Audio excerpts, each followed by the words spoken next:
News Tamil கழுகு. முதலமைச்சர் பிறந்தநாள் கொண்டாட்டத்தை அதிகாரத்தை நிலைநிறுத்த பயன்படுத்த போறாரா புதுசா பொறுப்புக்கு வந்திருக்கிற திமுக மாவட்ட செயலாளர்?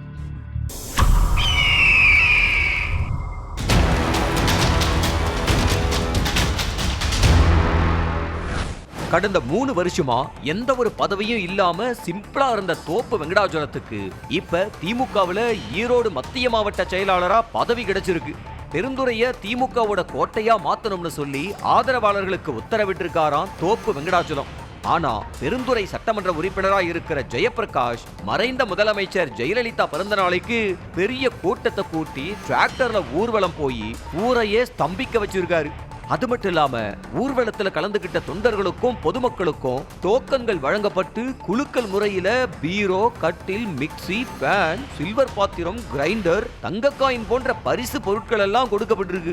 இத கேள்விப்பட்ட தோப்பு வெங்கடாச்சலம், இது என்ன பிரமாதம், மார்ச் 1ஆம் தேதி முதல்வர் பிறந்த நாள நாம கொண்டாடுறத பார்த்து தொகுதியும் நம்ம கைக்கு வரணும் என்ன அப்படின்னு ஏற்பாடுகளை செஞ்சு 2026ல தொகுதியை கைப்பற்ற இருக்காராம் தோப்பு வெங்கடாச்சலம். அதிமுகலையும் வாரிசு அரசியலை கொண்டு வந்துடாதீங்கன்னு சலசலக்குறாங்களாம் ரத்தத்தின் ரத்தங்கள்.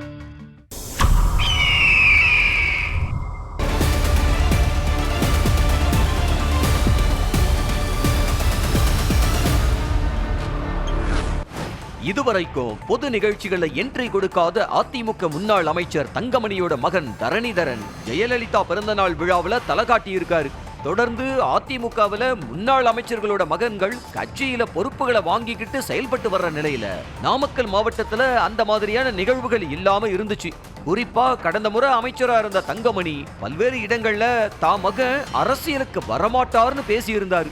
ஆனா இப்ப நிலைமை மாறி அவர் மகனை அரசியல் களத்துக்கு கொண்டு வந்தது பேசுபொருளா மாறி இருக்கு.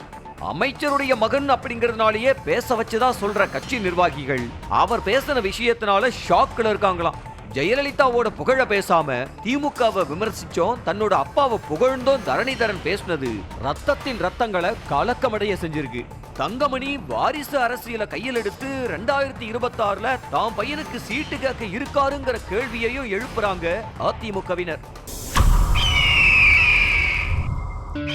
பெரியார் அம்பேத்கர்னா எங்களுக்கு ஓகே, விஜய்க்கு முடியாதுன்னு நோ சொல்லியிருக்காங்க காம்ரேட் கேங்ஸ்டா கலைக்குழுவினர்.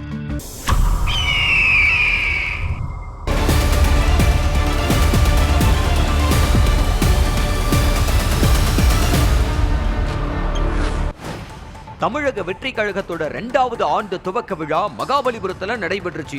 தலைவர் விஜய் முன்னாடி அரசியல் பாடல் மற்றும் விஜய புகழ்ந்து கலை நிகழ்ச்சிகளை நடத்த திட்டமிட்டிருந்தாங்க தாவைக்கவினர். அதுக்கு அரசியலா பாடல் பாடிட்டு இருக்கிற பல கலைக்குழுக்களை அணுகியதா கூறப்படுது. முற்போக்கான பாடல் குழுக்களையும் குறிப்பா கம்யூனிஸ்ட் மேடையில பாடிக்கிட்டு இருக்கிற காம்ரேட் கேங்ஸ்டா கலைக்குழுவையும் அணுகி இருக்காங்க தாவைக்கவினர்.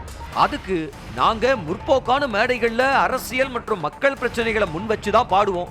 பெரியார் அம்பேத்கர் மாதிரி கொள்கை தலைவர்கள்னா ஓகே, ஆனா விஜய் மாதிரி ஒரு தனி மனிதரை ப்ரமோட் பண்ற மாதிரியான பாடல்களை பாட முடியாதுன்னு தாவேக்க முற்போக்கு கொள்கை அப்படின்னு சொன்னாலும் பல விஷயங்கள்ல முற்போக்கான கருத்துகள் மக்களுடைய பிரச்சனைகள்ல குரல் கொடுக்கறதுல சில தடுமாற்றம் இருக்குன்னு சொல்லி இந்த நிகழ்ச்சியில நாங்க பாட மாட்டோம் அப்படின்னு தவிர்த்து இருக்காங்களாம் காம்ரேட் கேங்ஸ்டாவோட காம்ரேட்ஸ்கள்.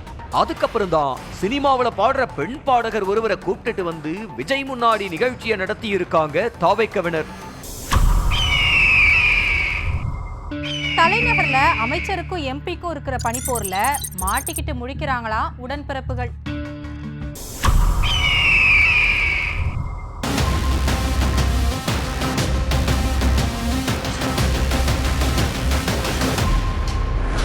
சமீபத்துல அமைச்சர் ஒருத்தருக்கும் மாநிலங்களவை உறுப்பினர் ஒருத்தருக்கும் முட்டிக்கிச்சான்.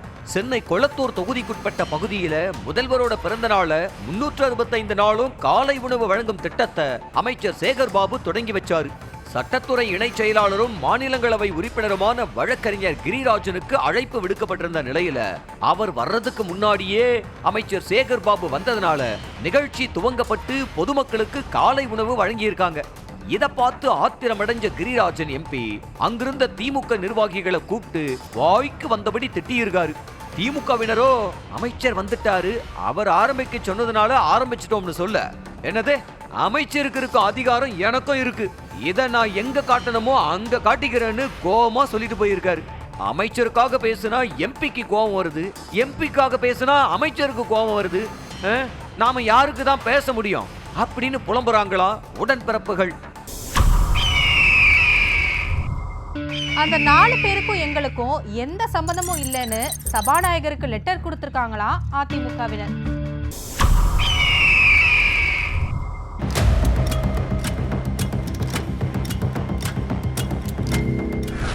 ஓபிஎஸ் உள்ளிட்ட 4 எம்எல்ஏக்கள் அதிமுகவிலிருந்து நீக்கப்பட்ட நிலையில அவங்களுக்கும் அதிமுகவுக்கும் எந்த சம்பந்தமும் இல்ல, அவங்கள நாங்க கட்சியை விட்டு நீக்கிட்டோம்னு எடப்பாடி பழனிசாமி தரப்பு சபாநாயகர்கிட்ட எப்பவோ கடிதம் கொடுத்துட்டாங்களாம்.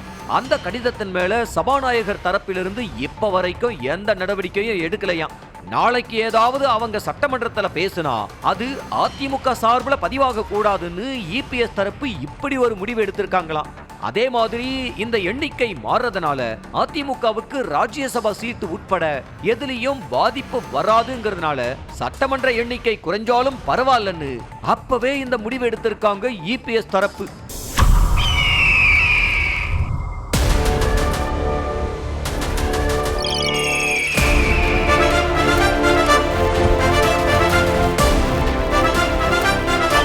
நியூஸ் தமிழ் கழுகு.